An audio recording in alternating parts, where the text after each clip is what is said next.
Goeiemôre, good morning. Ai, met 'n glinster in die oog en 'n lag om die mondhoekies. Ja, dis heerlik om weer saam met julle te kan kuier. Ons het sommer 'n lekker propvol program. So kry jy vir jou 'n lekker koffietjie daar in die kook in die ketel. Nee, ek sê dit heeltemal verkeerd om. Kry die ketel aan die kook en gee vir jouself nog 'n lekker koppie koffie, soos wat ons hier so het, myne bietjie warm, maar dan kuier jy saam met ons. Water in die ketel, nê? Nee. Water. Ja, man, Daar sy. shrinkie ketel en gooi hom in. Wat lê vir ons voor, Els? Wel, daar is heel wat waarna jy kan uitsien. Ons hoor by Tutela oor hulle werk met kinders in nood, gesinne in krisis en bejaardes wat nêrens anders het om heen te gaan nie. Ons gesels ook met die opkomende golfster Michael Halleck, kry die jongste finansiële insigte van Thys van Sail en Philly kuier by ons met sy nuwe enkelsnit Spook van jou. Aha, daai is 'n lekker enetjie. Ja. So weer eens, 'n lekker, jy het vir ons 'n lekker ete hier opgedis, ietsie van alles. Sport, Ietsie van finansies, sake van die hart, musiek. Ja, hoe Hier, verkies ken jy jy. daai eiers saam met die spek? Sunny side up. Sunny side up. Ja, nee wat. Nou begin my maag so met klaagrom. Gepraat van sunny side up.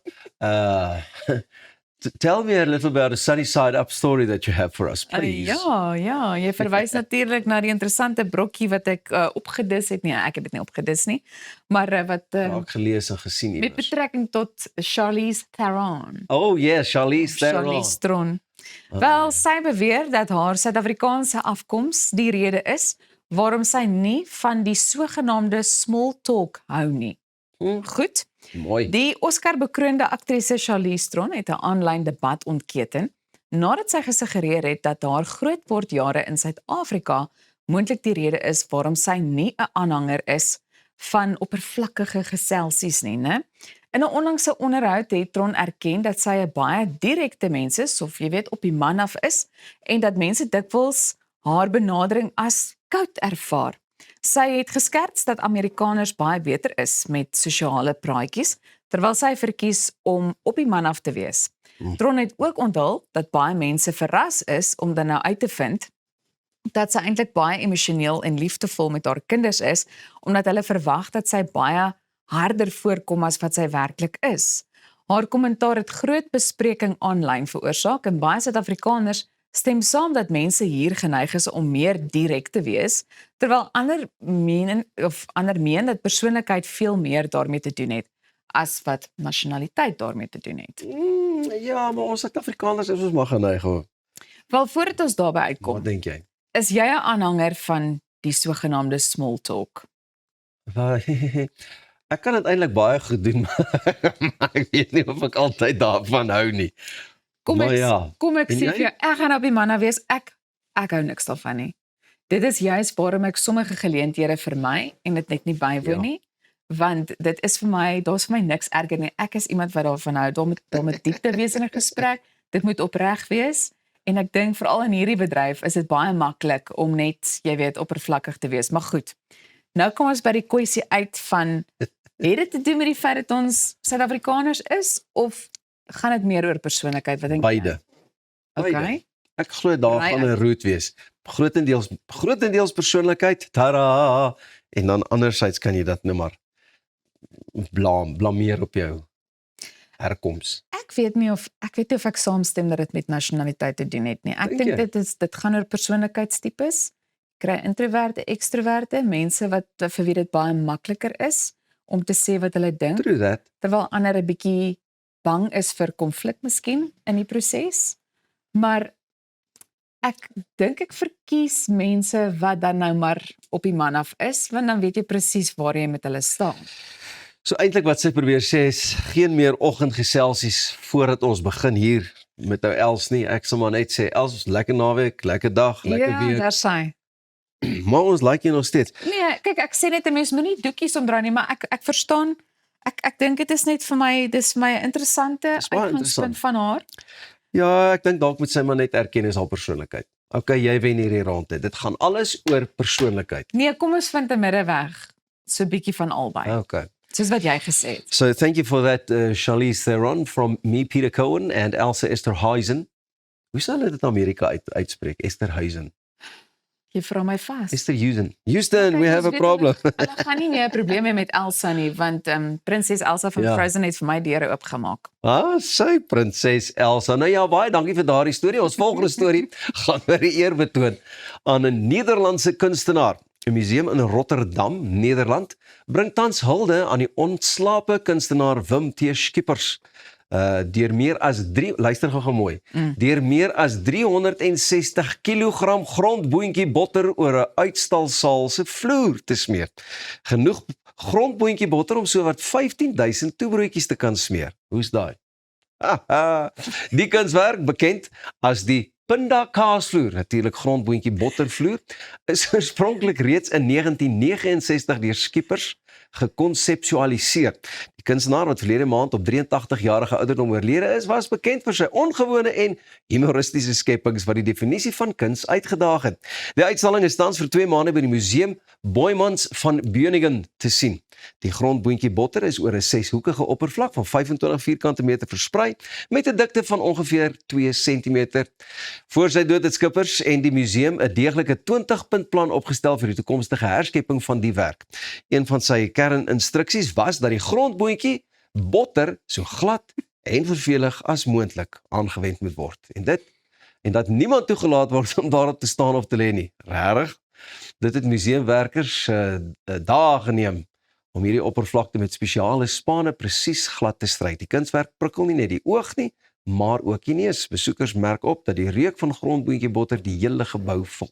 Die museum het egter 'n waarskuwing uitgereik aan besoekers met grondboontjie allergie om versigtig te wees. Wag, waaroor gaan hierdie storie nou eintlik? Die kunstenaar was 'n man wat mense altyd uitgedaag het. En sy kunswerke was altyd so 'n bietjie iets anders van. Is dit nou kuns of is dit net sommer net jou gedagtes? Ja. En tog was hy 'n groot ander. Kyk, hy het stemwerk gedoen, hy was 'n skrywer, kunstenaar. Hy was net een van daai interessante mense. So al wat ek wil sê is, my toevoeging sal wees, het jy al grondboontjie botter en appelkoeskonfyt geëet? Ja, in steede van stroop. Heerlik. 'n Heerlike kombinasie. Ja, so kan hulle net vir ons nog 25 vierkante meters appelkoeskonfyt ook aan neersit en dan kry jy 'n slice of bread of 'n broodjie. Hoe sal dit in Nederlands uitgespreek word? Vriendin Nadine is nogal oulik met die aksente. Ek kry vir jou 'n broodjie en 'n lekker pandakaas en dan geniet jy dit in die museum saam met ons. Ek weet nie of my aksent hoegenaamd sin gemaak het nie. Maar bly jy net waar jy is. Ek sê nou, grondboontjie botter, pandakaas. Ja. Waarmee is ons besig vanoggend? Ons gaan 'n heerlike museum besoek doen. En na aflegging van daardie besoek, ons gaan net nog 1 kopjie koffie. Met water in die ketel.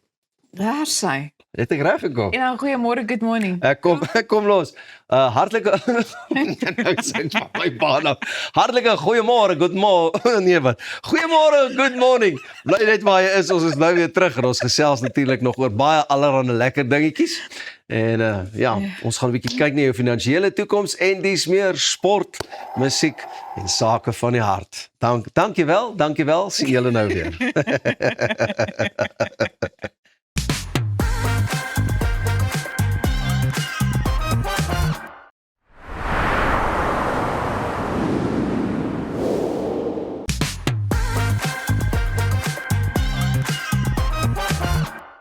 They say love conquers all, but what about your finances?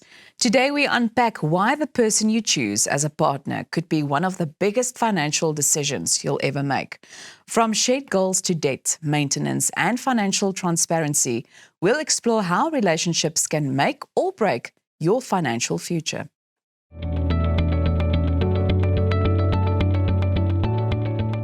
We've had a lot of conversations about money and finance and giving you some insights into your own finances. But what we wanted to do today is to really reflect on the journey with the mentees that Mapelo and I have been working with and some of the themes that have come out and some of the lessons that Mapelo, quite frankly, we've learned. Yeah. So for me, one of the themes that came up a lot was the impact of your partner on your finances. Who you marry and who you partner with, let me tell you, is very, very strategic when it comes to money. I had both of those. I had an amazing couple. He joined every single session. He was fully on board. And you can see they are building wealth together. They have a plan, and it is an amazing thing to watch. But then, of course, I had somebody whose partner's not on the page, who is unfortunately has their substance abuse issues, not playing the game, destroying wealth. Yeah. And how do we deal with that? That is very real. That is a very real one, Maya. And I have a mentee exactly going through something similar, where it's even gone to other forms of abuse, right? And again, it has created this chaos in her life, right? They have a child together. He doesn't really pay maintenance. And so it's always trying also to find the fine line between you being a counselor and being a money coach and working the journey with them. And sometimes we do outsource and say, hey, perhaps you do need to see a psychologist, someone who can really deal with the raw emotions of what's happening. But it does impact their finances. If you have a partner who is not contributing to the well-being of your child, it means now more money is coming from you, even though you're trying to fix your finances. But I am happy to say, because we've been walking this journey together, they were able to pay off their debts. So at least they freed up the money to be able to do other stuff that their partner is not doing at the moment. But I think partners are really a big challenge. And I think for many people, often it actually starts with some sort of marriage counselling to try and resolve some of those issues. And I think if your partner's not prepared to even start talking to you about money or revealing their financial position, it's a very big red flag. In fact, I would say that entering into marriage, before you get married to someone, if you cannot have money conversations, it is not going to end well. It really isn't. And the thing about being married or in a partnership, things compound. Right? If you can't have those conversations, you are going to have bigger problems around your finances. So effectively, who you marry or who you decide to partner with, it is one of the biggest decisions you will ever make, not just for your well-being, but your finances as well. And I know one of the things that you and I were chatting about is where a lot of the times you do see the woman, if she's got a child with the partner, but she wants to be independent of him. And then she doesn't want to ask for financial support because if she asks for that support, that gives them some kind of emotional leverage. That's also another big challenge. It's a very big challenge. And I think for me, that's when we can say, let's take a look at what does the law say? What does the law say? Every parent, no matter who you are, you need to take care of the people you've brought into the earth. So sometimes we even consult with lawyers to say, you have to have something in writing, right? It's not about you want something from this person, this is for their child. And, it's laughable, actually, Maya. It is absolutely laughable, the amount that people will say, oh, I'm giving my child X amount, and yet they spend so much on themselves. Do you know how much it costs to have a child and to make sure that you're running a successful household? It is absolutely laughable. And anyone who is listening, I know I'm shouting now. You did my high horse, yeah? Yes, I'm on my high horse right now. If you have a child and you're not supporting them, I have a very specific word for you, but I will not say it here. What really bothers me, maybe we just is that unfortunately most of the time the child is living with the mother. Yes. And a mother doesn't get to say, I can't afford to put food on the child on the table. How does a father get away with it? And we see this in the maintenance courts. It's like, well, I can't afford it. But she doesn't have that choice. So yeah, I agree with you. I think a lot more work needs to be done. Yes, needs to be done on supporting children.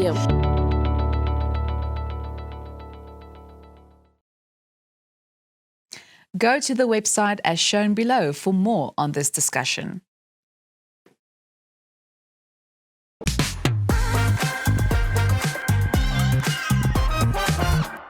Vir meer as 9 dekades is Tutela 'n onmisbare baken van hoop vir die mees kwesbare lede van ons samelewing. Hulle reik uit na kinders in nood, gesinne in krisis en bejaardes wat nêrens anders het om heen te gaan nie. Vandag staar hierdie lewenslyn egter 'n storm in die gesig. Weens kritieke staatssubsidies wat nie uitbetaal is nie, hang die toekoms van duisende mense aan 'n draadjie. Trini Drotsky, die uitvoerende hoof van Tutela, sluit vanmôre by ons aan om lig te werp op hierdie dringende situasie. Trini, hartlike goeiemôre. Môre Pieter. Net so vinnig in 'n neete dop. Ek meen mense wat nog nie van julle gehoor het nie. Wat presies is dit wat julle doen en hoe doen julle dit? Pieter, ons lewer dienste aan van geboorte tot bejaard.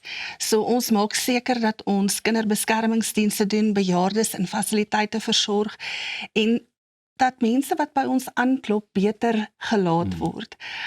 Emosionele versorging, armoede, ons wil regtig ware verskil maak in die gemeenskap. En hoe lank doen julle dit al? Ons doen dit nou, wel interessant, ons het altyd gewonder en nou het ons heel eerste notiele gekry so van 1936 af. Wow, dis amazing.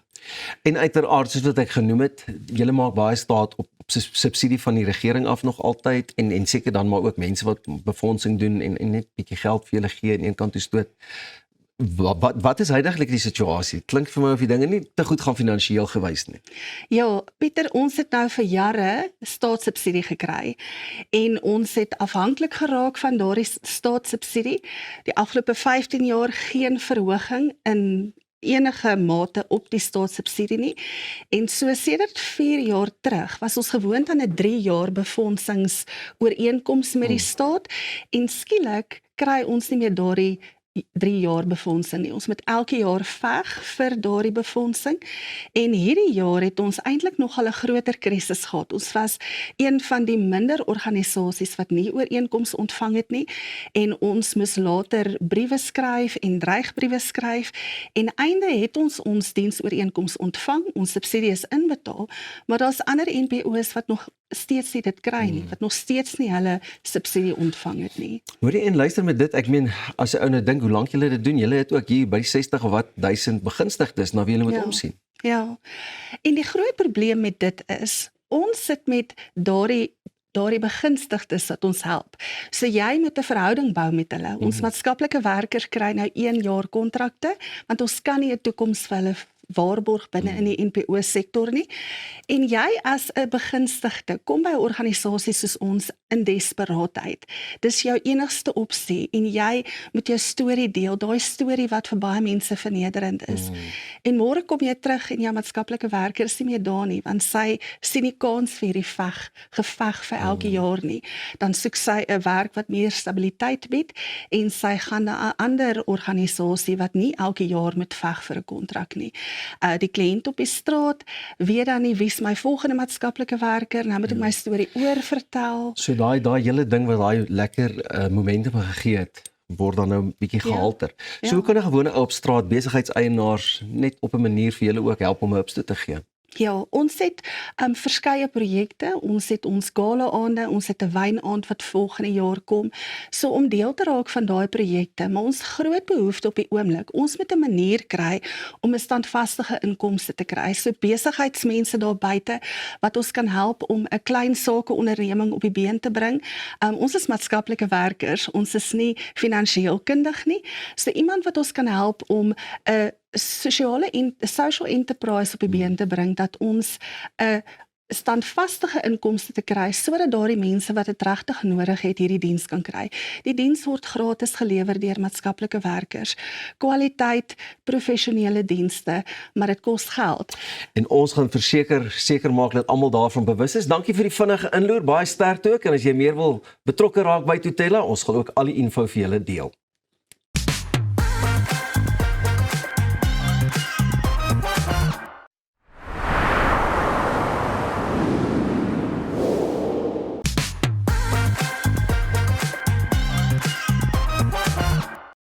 Jy is ingeskakel op Goeiemôre, Good Morning. Lekker om jou saam met ons te hê as jy miskien nou net by ons aangesluit het. Our next guest has just written his name into South African golfing history after years and years of perseverance, determination and believing in the process. Michael Holick has produced one of the most dramatic finishes of the season to claim his maiden DP World Tour title at the BMW International Open in Germany with a sensational eagle on the final hole, and he joins us from KwaZulu-Natal. Michael, firstly, I think I have to say congratulations. It was an absolutely scintillating finish, and even 17, the approach shot there, the 5-iron there, and then the 5-iron on the last hole. Looking back at it now, a week and a bit afterwards, what are your thoughts now as you put it in perspective? How's it, Arnold? Yeah, I mean, listen, it was a hell of a weekend. You know, the South African boys were right up there from round one. And finishing first and second was another great week for sort of South African sport. Especially in the golf sense, we have really had a good season, and for me to sort of cap off the weekend with a win was it was a hell of a special week. You mentioned the South Africans, and they were there from round one, as you said, and obviously an unbelievable performance too from young du Plessis.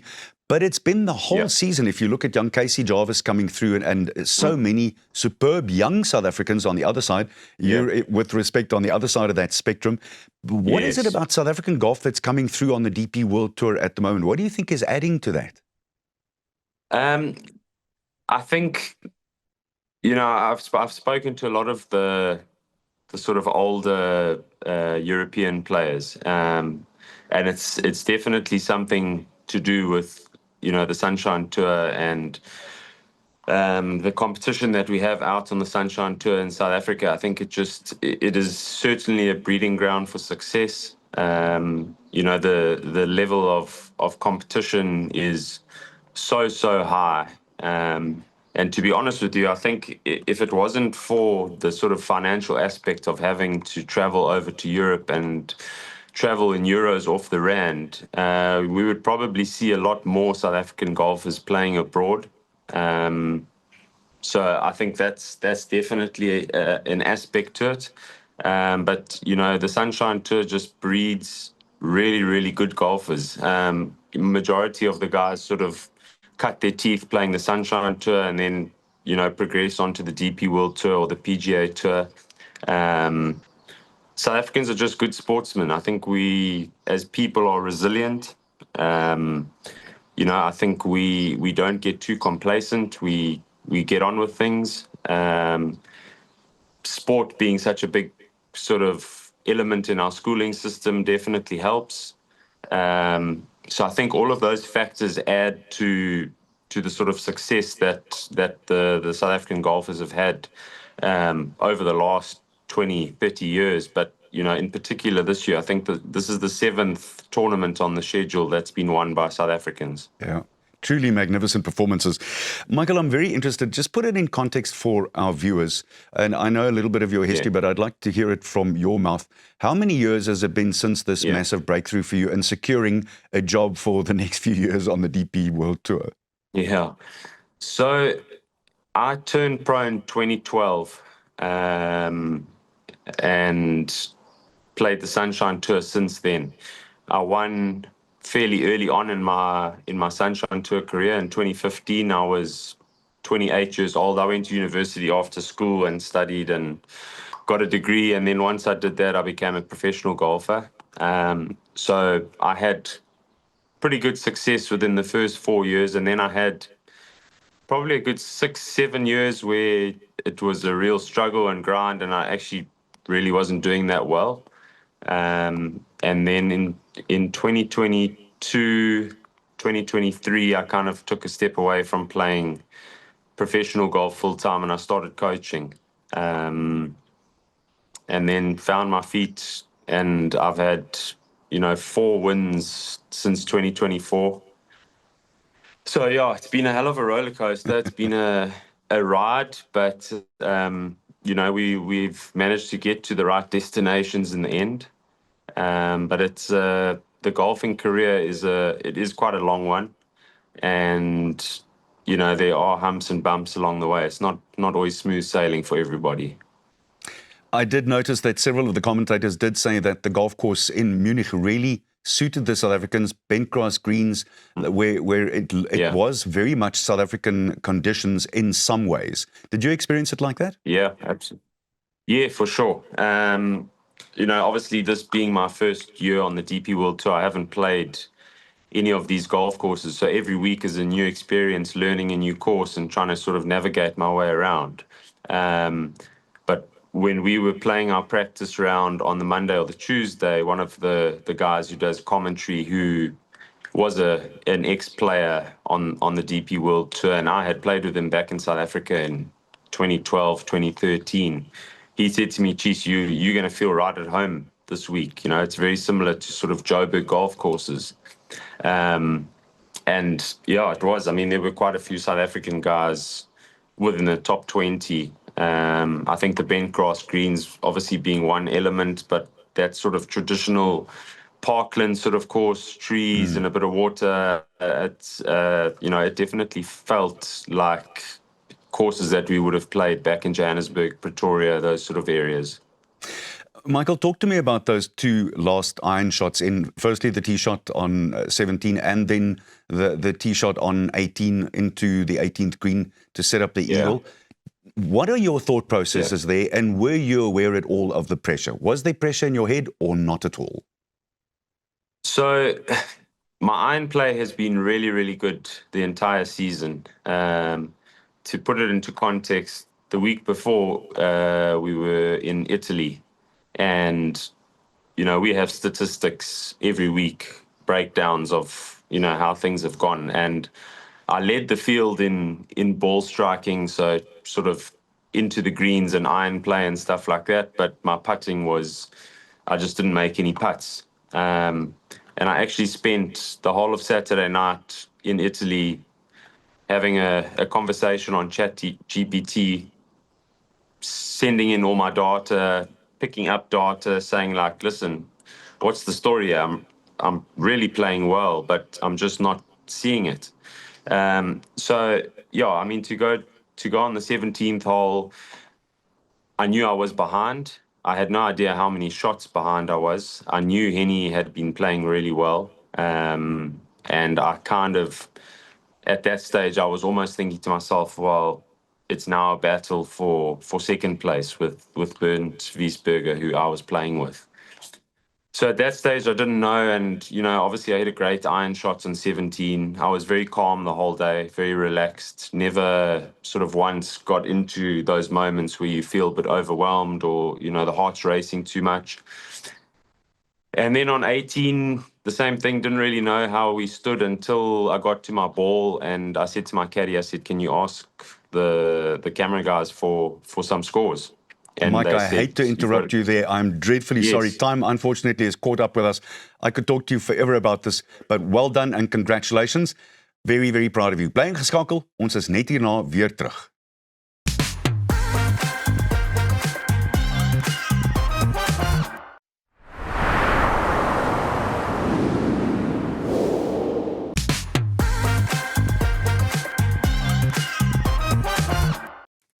Ons het al baie gehoor dat die dag wanneer jy besluit om jou toekoms eerste te stel, die beste tyd is om te belê.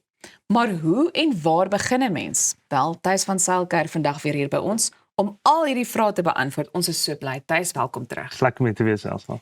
Goed, nou wanneer ons of julle verwys na 'n sogenaamde beleggingsinstrument. Ja. So ek wil weet wat presies word daarmee bedoel. So Elsa, baie eenvoudig, 'n beleggingsinstrument teenoor die produkte wat 'n mens al buite kry, en jy hoor byvoorbeeld van aandele, jy hoor van effekte, jy hoor van kom ons sê bonds, skuldbriewe, kriptos, allerlei dinge waar ons dan 'n bietjie meer gaan uitbrei oor. Ja. Maar die beleggingsinstrument is fisies wat jy gebruik om basies al daai tipe van instrumente bymekaar te kan bring en dan te sê, okay, maar hierdie is die instrumente wat ek gaan gebruik en hierdie is die beleggingsproduk wat ek basies gaan gebruik, wat dan in die vorm kan wees dan van, kom ons sê argumentshalwe anniteit, of dan 'n unit trust tipe van polis, of kom ons sê dan maar byvoorbeeld 'n lewende anniteit, of wat dit ook al mag wees, soos wat ingerap word, en daarin plaas ook dan 'n belastingheffings vind dan daar plaas, kostes word daarvan afgetrek ensovoorts. En dis eintlik maar waarop jy op die einde van die dag met jou produk sit. Goed, maar nou wil ons weet, wat is die belangrikste verskil tussen 'n bate, 'n beleggingsproduk en dan nou 'n beleggingswrapper of struktuur? So die fisiese bate is waarin het ek belê. So met ander woorde, het ek belê in 'n eiendom byvoorbeeld, en is dit 'n eiendomsportefeulje dan wat dan nou basies gerap word in 'n byvoorbeeld in 'n REIT, of byvoorbeeld dan nou in 'n, kom ons sê argumentshalwe 'n eiendomsgenoteerde fonds wat dan gestruktureerd is en wat dan aktieflik wel basies bestuur word deur 'n fondsbestuurder. Maar kom ons gebruik hier voorbeeld van 'n eiendomsfonds. So met ander woorde, 'n eiendomsfonds byvoorbeeld, die bate, die onderliggende bate as ek en jy eiendom besit, kom ons sê ja, dit is die huis waarin jy bly, en of dit is die huis waarin ek bly, en ek het 'n verband byvoorbeeld op hom, of ek het hom kontant betaal, daai is fisies my bate. Al is dit die gedeelte wat ek selfs afbetaal het van daai eiendom, bly dan my bate. So met ander woorde, dit is om 'n bate net vinnig aan iemand te verduidelik. Nou, as 'n mens byvoorbeeld nou daai bate vat en jy wil daai bate klas bly as 'n eiendom, dan gaan soek jy mos 'n genoteerde tipe van 'n REIT, wat nou natuurlik 'n klompie onderliggende eiendomme is wat saamgesmelt word en dan nou basies weer dan nou vir jou in 'n eiendomsportefeulje geplaas kan word. Goed, so kom ons staan vir 'n oomblik stil by die bekendste. Wat presies is 'n aandeel en wat besit die belegger wanneer hy 'n aandeel koop? So die aandeel is basies iets wat jy koop wat fisiese instrument of 'n sekuriteit is. So as ek 'n aandeel koop binne 'n maatskappy, genoteer of selfs 'n private maatskappy, dan is ek veronderstel om 'n dokument te ontvang wat nie net die bevestiging is van my terme van my belegging byvoorbeeld nie, maar daai aandelesertifikaat. Ja. So met ander woorde, indien ek nie 'n aandelesertifikaat ontvang nie, dan is daar baie keer in die agtergrond is daar net 'n custodian wat basies weet my aandelesertifikaat namens my hou, wat dan my fondsbestuurshuis byvoorbeeld sal wees, wat dan basies weet in hierdie kom ons sê rapper geplaas is. Okay.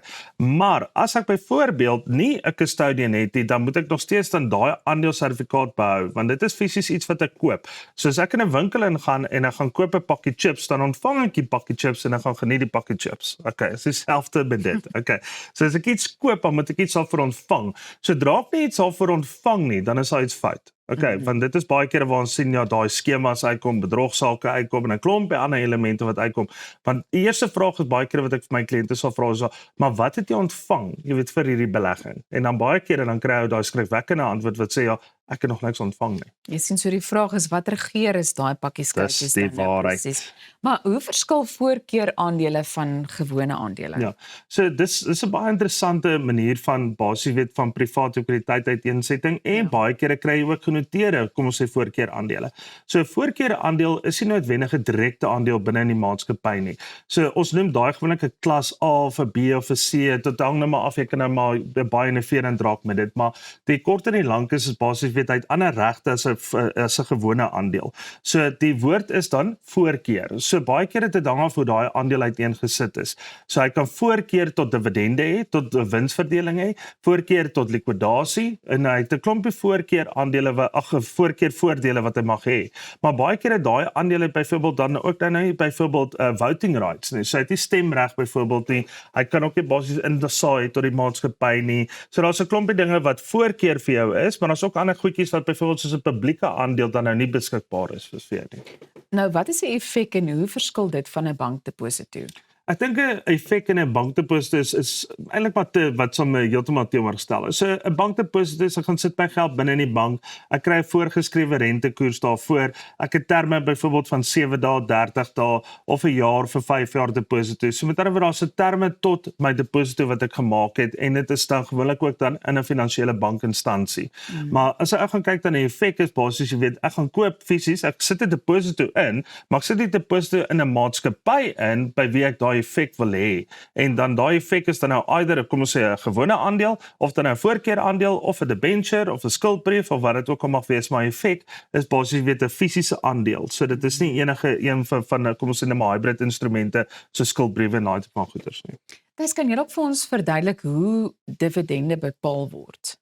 Kyk, 'n dividend kan slegs wat sal bepaal word en betaal word as die maatskappy winsgewend is. Okay, so hy dek sy bates en sy laste en hy's likwid en natuurlik jy weet daar is dan 'n winsgewendheid om basies jy weet dit kan deel. En dit is nie noodwendig net met jou gewone aandeelhouers nie. Dit is weer eens waar dit ook kan voorkom, jy weet met 'n voorkeur aandeelhouer wat dan byvoorbeeld daai eerste reg tot dividend sal kry en dan jou gewone aandeelhouers. So dit hang alles af hoe daai maatskappy se struktuur uiteengesit word. Jy weet as dit kom by bepalinge van dividende verdeling en natuurlik nie noodwendig vir bepalinge van dividende verklaring nie, maar wel die verdeling daarvan.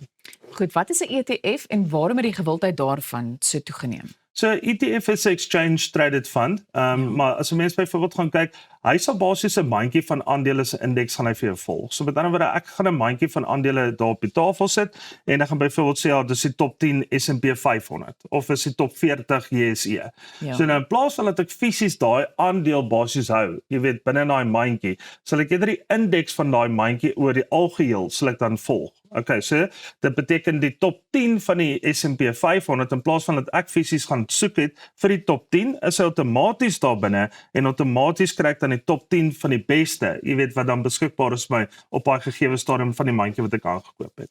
Dan hoor ons ook toenemend van 'n AMC of AMC, oftewel 'n Actively Managed Certificate.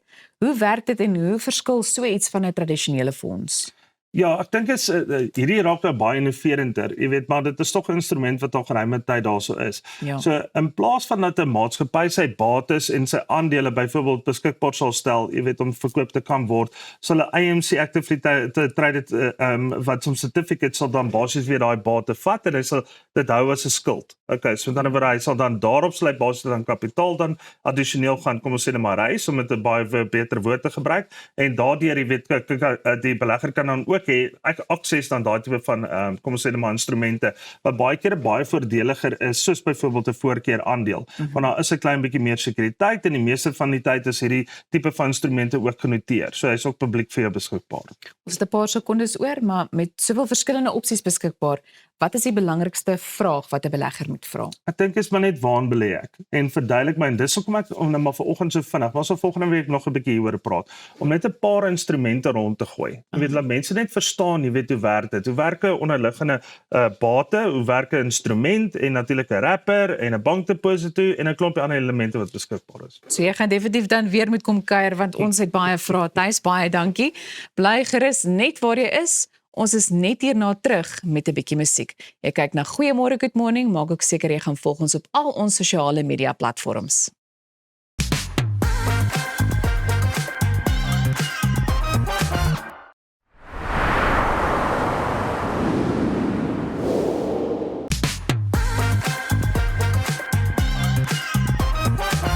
Oh nee, voordat ons nou lekker hier aan die dans raak. Dis die nuwe enkelsnit spook van jou. En hy bring natuurlik nostalgie van klassieke sokkie treffers terug. Sy naam is Philly en hy sluit nou by ons aan om meer oor hierdie enkelsnit te gesels. Philly, baie welkom. Baie dankie en dankie vir die voorreg om hier te sit. Luister, jy's ook mos maar 'n man wat eintlik mos maar gewoonlik so agter die klankborde staan. Dis korrek, ja. En vir ouens soos Appel en goed, maar die mixing en die dinge hanteer. Dis korrek, ja. Soos lekker. Nou gaan Appel bietjie skuif en vir jou mix. Kan jy dit imagine? Luister, spook van jou. Nog een van jou lekkerste liedjies. Ja, dit is sover die beste werk wat ek nog gedoen het. Ek's baie trots op hierdie ene. As ek so gekyk het na die eerste een wat ek uitgebring het tot en met hede, dan kan ek definitief sien ek is baie trots op myself om te sien die groei wat ek gemaak het. En wat maak hierdie liedjie net vir jou anderste en soveel meer besonder dat hy vir jou uitstaan? Ek dink net ek wil nog altyd 'n klank uitgebring het soos 'n lyf teen lyf van Eden of wat ook al. Dit is maar net daai nostalgie wat ek nog altyd wou teruggebring het en ek dink net ek het uiteindelik die klank wat ek wou gehad het gekry.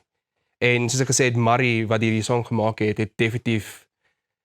Ja, Marie Libbe, natuurlik een van ons voorste liedjie verwerkers. Absoluut. En ek kan regtig nie ek kan nie meer gelukkig wees met die song nie. Hoor jy, waar kom hierdie liedjie vandaan? Ek meen spook van jou, die hele gedagte en hoe het jy by dit uitgekom? So almal het altyd iemand of iets wat in hulle kop spook, of dit nou 'n persoon is of dit nou 'n gedagte is van ek moet iets doen. Dit is altyd daar's 'n stemmetjie in jou kop wat altyd sê okay, jy moet iets doen of ek onthou die persoon of wat ook al. En ek het op pad huis toe een keer gery en ek kan nou nie die dame se naam onthou wat die liedjie geskryf het. En ironies genoeg is die song se naam ook Ghost. Ja. En toe het ek daai konsep gevat en net my eie storielyn geskryf.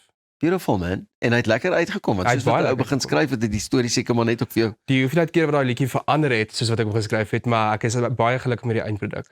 Jy het nou net genoem dat jy wou nog altyd ook daai tipe Eden klank of so iets gehad het, yes. of net daai sokkie. Daar was so 'n era wat die sokkie so hy het nie 'n kant geraak nie, net so mooi in die middel geval. 100% die baie vroeë 2000s. Ja. Ja. En jy het hard gewerk om dit uiteindelik te kon kry, maar nou kyk jy nie terug nie. Nee, definitief nie. Nee. Jy gaan by dit hou. Ek gaan by dit hou en dalk bietjie meer ander genres ook eksperimenteer mee, maar ek dink dit is meer my Maar wat daarvan is dit wat jou so aantrek? En uiteraard dan ook seker maar luisteraars. Ek dink dit was maar meeste die nostalgie, die herinnering van goeie tye en ek is nogal redelik ek is lief vir dans. Mense sal nog sien op video's en so voort. Ek is baie lief vir dans en goed soos dit.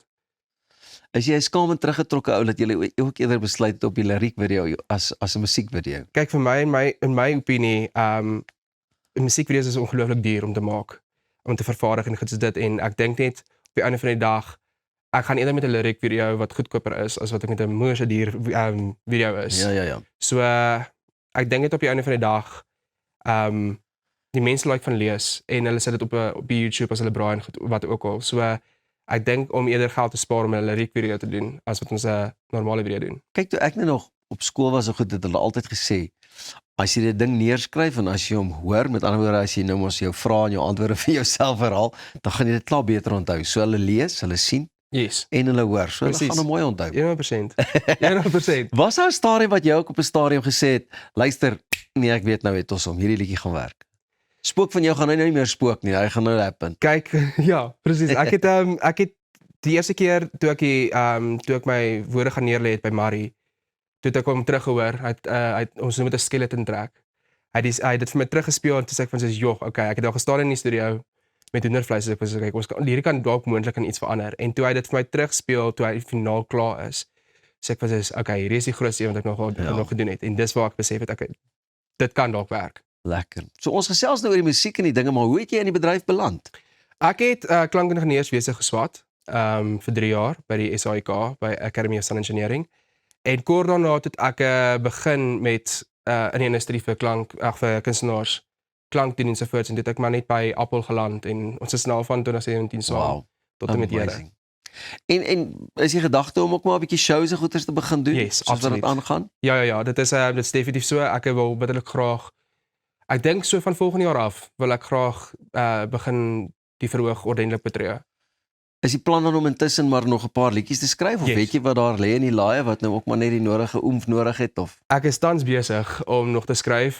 Daar is al reeds een nog by die vervaardiger. So ek het vir myself gesê die jaar se doelwit is, ek dink 4 liedjies. So Ja. ons het nou klaar, ons het klaar 2 uit. So in Oktober en dan Desember. Dis die plan om nog 2 uit te bring en dan Januarie ensovoorts. Ek het besluit elke kwartaal album, ek dink nie ek gaan 'n album doen nie. Omdat jy ook nou 'n klankingenieur is, jy weet, was dit vir jou lekker om deel uit te maak van die proses saam met Marie ook, met die verwerking en goeters, bietjie minder trom hier en dit daar, of het jy dit maar vir hom gelos?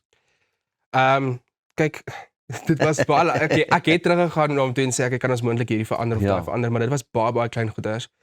Met 'n vervaardiger soos Marie of wie ook al daar buite is, dit is hulle creative idees wat hulle Ja. daarin sit. So ek vertrou hulle en as ek sal net na hulle toe gaan as ek iets hoor wat nie vir my persoonlik werk nie. So ek vertrou gewoonlik die vervaardiger om hulle werk te doen. Hoorie, maar dis lekker, want nou gaan jy al hoe meer begin dink, okay, ek sal nou, Pira, ek sal vir jou 'n bietjie mix, en Appel, ek sal maar, kan ons nie net vir my inkry dat ek gou gespook van jou daar op die verhoog doen nie, hè? Presies, ja, Ja. dis die gedagte om dalk ek weet nie, as ek by 'n fees is en iemand gee my die geleentheid om die verhoog te betree, dan sal ek is Ja. ready to go. Nou ja, toe, ek kan nie wag dat jy vir my 'n bietjie 'n mix daar doen nie, ek sal net bietjie vir Appel bel en vir hom ook sê, luister my vriend, jy moet net vir Philly sê, dit hang af hoe lekker hy jou mix op die verhoog het, wat jy vir hom ook 'n kans gaan gee. Ja, dis dit reg. Jy's nie vreemd vir die verhoog nie, ek meen, obviously omdat jy daaroor werk, maar jy het nou obviously al geleentheid gehad om te sing ook en goeters. Yes. Is dit vir jou 'n bietjie 'n ander en 'n lekkerder dinamiek op die verhoog eerder as wat jy hier onder tussen die skare sit en seker maak die mense op die verhoog word altyd mooi gehoor en Ja, kyk, ek was nog 'n lank laas op die verhoog self persoonlik, as Philly, maar ek doen gewoonlik die klanktoets en goeie vir Appel ook. So dit is om op die verhoog te staan saam met die Lekker. band ensovoorts. Dit voel tuis. ja. En maar ek dink dit gaan definitief vreemd wees as ek nou amptelik as Philly op die verhoog staan. Ja.